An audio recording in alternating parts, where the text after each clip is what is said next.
This soup is creamy and tangy from the tomatoes and is great alongside a nice, melty, grilled sandwich or with chunks of crusty bread.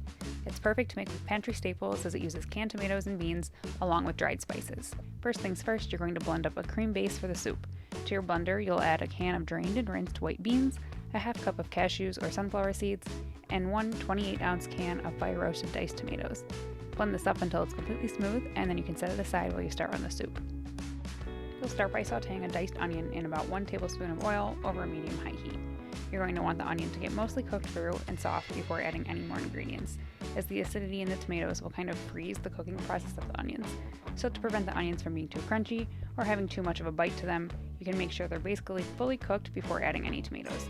You want to cook these for about 8 to 12 minutes until they are soft, a bit browned, and somewhat translucent. Now you can add 3 cloves of garlic that have been minced, 1 tablespoon of dried basil, 1 teaspoon of dried oregano, and 2 tablespoons of tomato paste.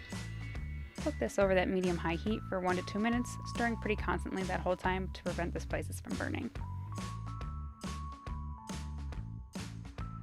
Here you will add 1 more 28-ounce can of fire-roasted diced tomatoes.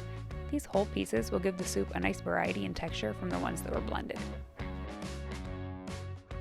Now you can add the blended cream base we made earlier, along with a tablespoon of nutritional yeast and 2 cups of vegetable broth, giving the soup a stir after each addition.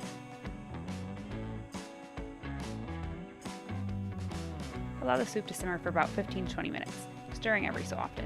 It'll begin to thicken up just a bit, and you can allow it to cook shorter or longer depending on how thick you'd like it to be.